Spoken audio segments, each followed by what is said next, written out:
اهلا بيكم في فيديو جديد. لو انت مش مشترك في القناه يا ريت تشترك وتفعل الجرس وتعمل لايك لو عجبك المحتوى. يلا بينا نبدا. يلا بينا.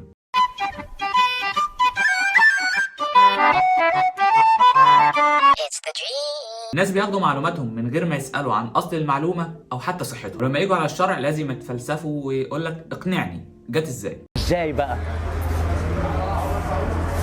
انا عايز حضرتك تقنعني ازاي. افتكر ان في اول بروتوكول للكوفيد 19 كانوا بيكتبوا كلوروكين من ضمن العلاج، وده اصلا دواء ملاريا. مع ذلك اي حد كان بيكتب له العلاج ده كان بيجيبه على طول. الموضوع بقى وصل ان الناس كل ما يحسوا بالاعراض دي يروحوا الصيدليه يجيبوه، وحد جاله سنه اعراض يروح يشتري العلاج ده، لحد ما جت عليه فتره وخلص من الصيدليه. في الفتره دي مفيش حد جه سال الدكتور او سال اي مؤسسه طبيه قال له ايه علاقه دواء الملاريا بالكوفيد 19. لكن تيجي انت مثلا بقى تنقل كلام ربنا وتقول ان العسل فيه شفاء للناس، يجي واحد محنك بيقول لك اقنعني ازاي بقى؟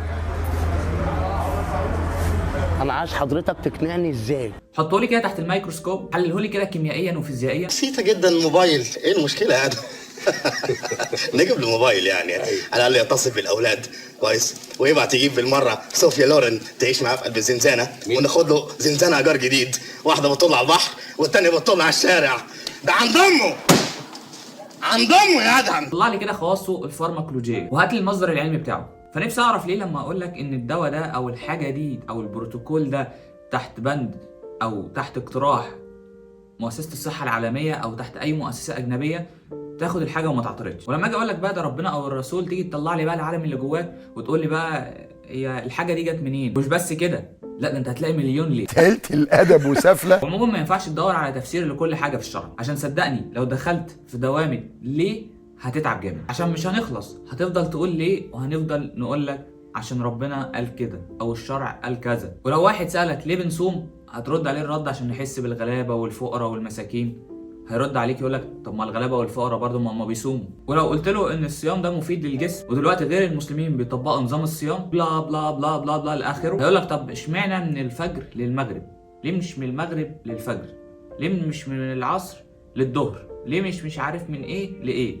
ومش هنخلص. ليه بيقول لك ليه مش بنشرب ميه؟ بيقول لك ليه كفاره الافطار في رمضان اطعام 60 مسكين؟ ليه مش 59 ولا 58؟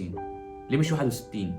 ليه مش 42؟ حرفيا هتسأل مليون سؤال ليه مش هتلاقي اجابه، ولو لقيت اجابه لسؤال مش هتلاقي اللي بعده. فمن الاول كده وانت بتتناقش مع الفرد ده قول له عشان ربنا امرنا بكده. بنصلي الفجر ركعتين قبل طلوع الشمس عشان ربنا امرنا بكده. الصلاه فيها ركوع واحد وسجدتين عشان ربنا امرنا بكده. بنطلع في الزكاه ربع العشر مش نص العشر ولا العشر كله عشان ربنا امرنا بكده. العسل فيه شفاء للناس، فيه شفاء للناس. ليه؟ عشان ربنا امرنا بكده. ليه بناكل عدد وتر في التمر؟ عشان الرسول قال كده. تعمل معاهم بكميه برود والله عشان مش هتخلص. والله العلم لو وافق الشرع في معلومه يبقى قشطه، ايه المشكله؟ مش هيزود الشرع حاجه، الشرع مش معتمد على العلم. عملوا بقى دراسات على الحجامه وقد ايه انها بتصفي الدم الملوث وانها مفيده جدا لجسم الانسان والى اخره. حطوا العسل تحت الميكروسكوب ولقوا ان هو مفيد وفعلا فيه شفاء للناس والى اخره. جربوا الصيام المتقطع وشافوا قد ايه هو مفيد للجسم.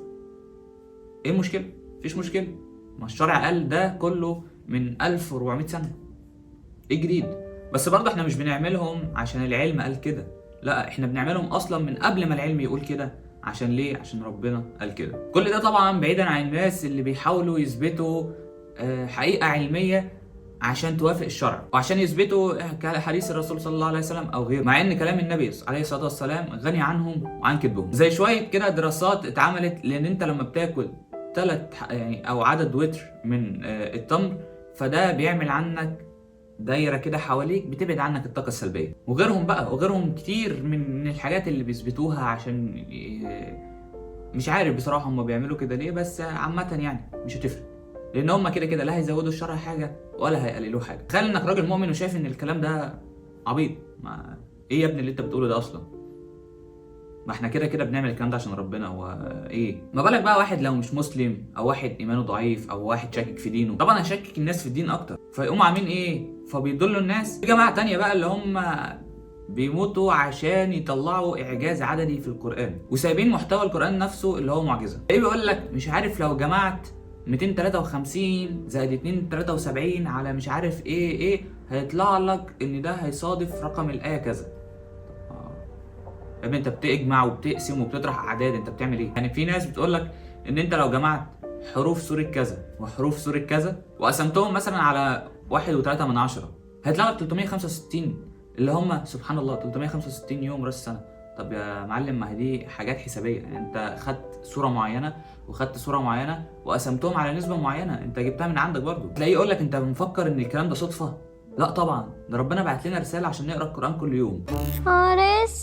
في ناس سابوا الغايه من العبادات وراحوا يمسكوا في قشور العلم، سابوا عظمه الصلاه وراحوا عشان يقعدوا مع الدكتور الفلاني او يحضروا محاضره للدكتور الفلاني لان هو دكتور امريكي ودكتور جامد جدا. في نفس المحاضره انبهروا ان الدكتور قال ان افضل وضعيه لوصول الاكسجين للجسم كله هي وضعيه السجود، والحوار ده عندهم اصلا من الاول. اي حاجه فيها كلمه امريكي بنروح ليها على طول. الحقيقه الاسلام غني عن كذبك وعن تدليسك. المؤمن هيؤمن بكلام ربنا عشان هو كلام ربنا، مش عشان موافق لحقيقه علميه. وعموما اللي بيدور على كل تفسير علمي لاي حاجه في الشرع عشان يتاكد الاول من مصدرها قبل ما يعملها، فده يروح يعيد حسابات ايمانه من اول وجديد. وبس كده تكون نهايه الفيديو. اتمنى يكون الفيديو عجبك. لو عجبك المحتوى ما تنساش تدعمني بلايك وتشترك في القناه. اشوفك الفيديو الجاي. سلام.